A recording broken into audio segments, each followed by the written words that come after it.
Hello friend, welcome to you my YouTube channel. आज हम सैयद वंश के बारे में पढ़ने वाले हैं। अगर यह वीडियो आपके लिए हेल्पफुल रही तो लाइक करना, सब्सक्राइब करना और शेयर करना। पिछली वीडियो में हमने तुगलक वंश के बारे में पढ़ा था। उसमें हमने देखा था कि जो अंतिम शासक था वो नसरुद्दीन मोहम्मद तुगलक, उसके शासनकाल में तैमूरलंग ने आक्रमण किया था। उसके बाद में जो दिल्ली की जो सल्तनत थी या फिर दिल्ली का जो साम्राज्य था, उसकी जो आर्थिक स्थिति थी वो बहुत कमज़ोर हो गई थी।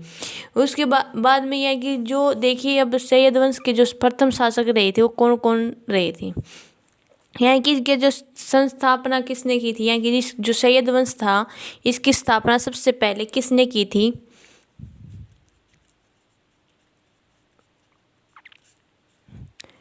खिजर खां ने की थी।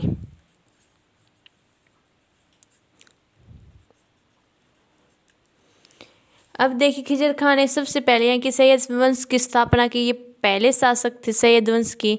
और जो सैयद वंश का जो शासनकाल रहा था ना, वो 1414 से लेकर 1451 तक रहा था। अब देखिए पहले शासक खिजर खां थे। इनका जो शासनकाल रहा ना 1414 से लेकर 1421 तक रहा।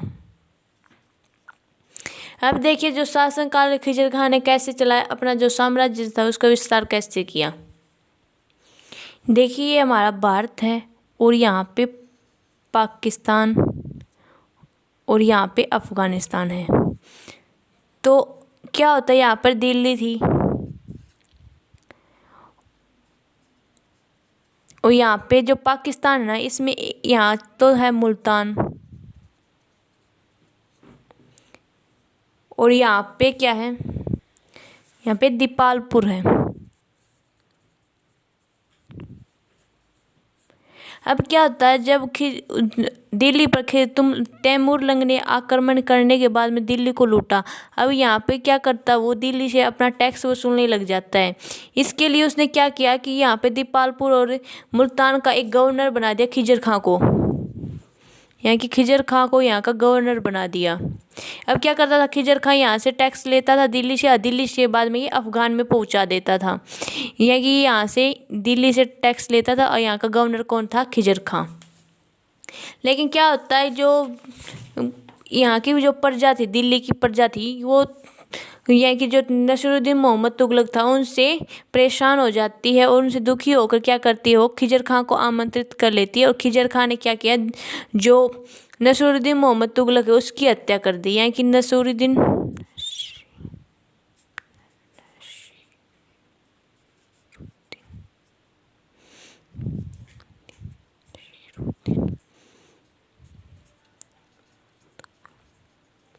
तुगलक की हत्या कर दी। किसने की? खिजर खां ने की। और इन्होंने एक अलग वंश की स्थापना कर दी और सैयद वंश की स्थापना कर दी। यानी कि नसरुद्दीन मोहम्मद तुगलक की हत्या करके उन्होंने खिजर खां यानी एक सैयद वंश की स्थापना कर ली। किसके कहने पे? यहाँ की प्रजा ने आमंत्रित किया था वो, क्योंकि नसरुद्दीन मोहम्मद तुगलक से परेशान हो गई थी। अब इसके बाद में क्या करता खिजर खां, टोपी को सिलता था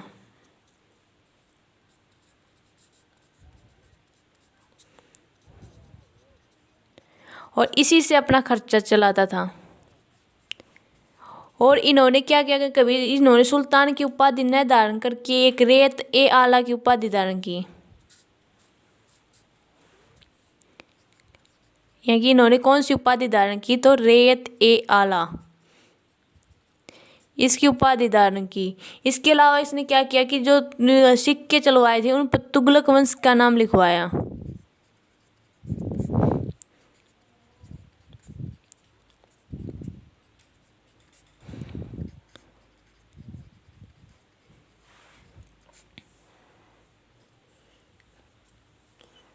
और इनका जो शासनकाल रहा था वो 1421 तक रहा था। इसके बाद में एक मतलब कि नए इसके बेटे हैं ना, वो शासन को संभालते हैं।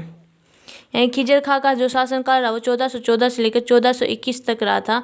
अब ये इसके बाद में क्या होता है कि इनके बेटे जो शासन को संभालते हैं 1421 में। उनके बेटे का जो शासनकाल रहा था वो 1421 से लेकर 1434 ईस्वी तक रहा था और उनका नाम मुबारक शाह था।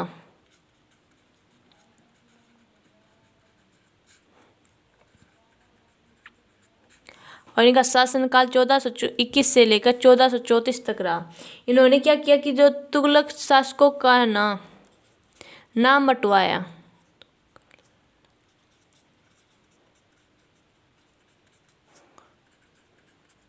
सिक्कों से नाम मटवाया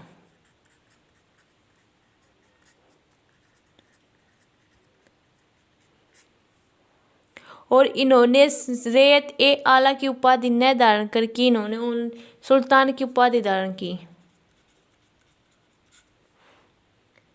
इसके अलावा इन्होंने अपने नाम का खुतबा पढ़वाया।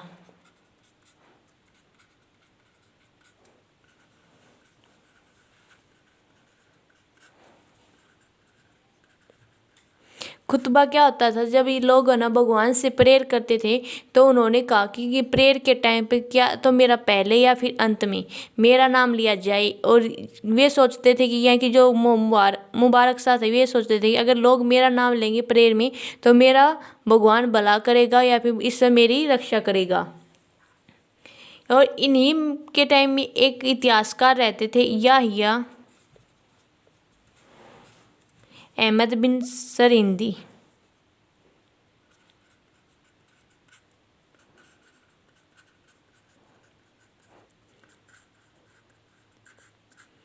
और इन्होंने एक पुस्तक लिखी है तारीख ए मुबारक शाही। तारीख ए मुबारक शाही एक पुस्तक लिखी है। किसने लिखी है? याहिया अहमद बिन सरहिंदी ने। और इनको यहाँ की सैयद वंश का योग्य शासक किसको माना जाता है? यहाँ की सबसे योग्य शासक कौन रहा था? तो मुबारक शाह रहा था।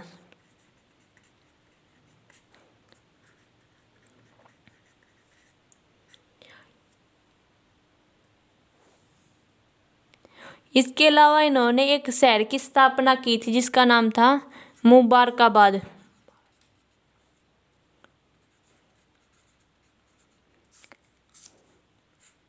यहाँ की शहर की स्थापना की थी, लेकिन इस शहर को इसको अब हम मुर्दाबाद के नाम से जानते हैं। यहाँ की इसकी स्थापना किसने की थी? मुबारक शाह ने की, लेकिन अब इसको हम मुर्दाबाद के नाम से जानते हैं। इसके बाद में इसका यहाँ की जो भतीजा था वो शासन पर बैठता है या फिर दिल्ली सल्तनत का शासक बनता है। उसका नाम था मोहम्मद शाह। मोहम्मद बदशाह। यहाँ की मोहम्मद बदशाह शासन पर बैठते हैं।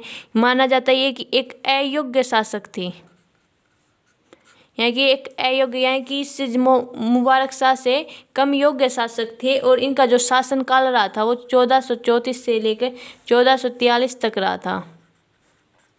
और ये बीमार होने की वजह से इनकी मृत्यु हो जाती है।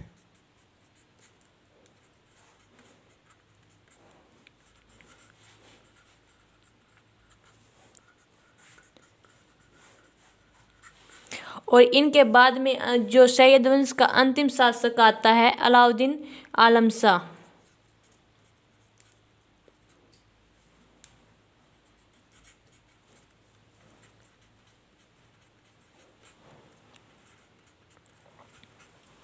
वे सबसे अयोग्य शासक थे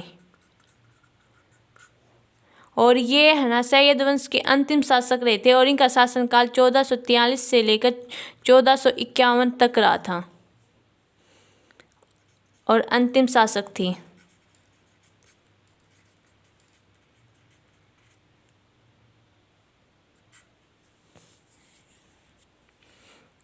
और इन्होंने क्या किया कि 1451 में ये दिल्ली सल्तनत को छोड़कर चले जाते हैं। और अगर यह वीडियो आपके लिए हेल्पफुल रही हो तो लाइक करना, सब्सक्राइब करना और शेयर करना।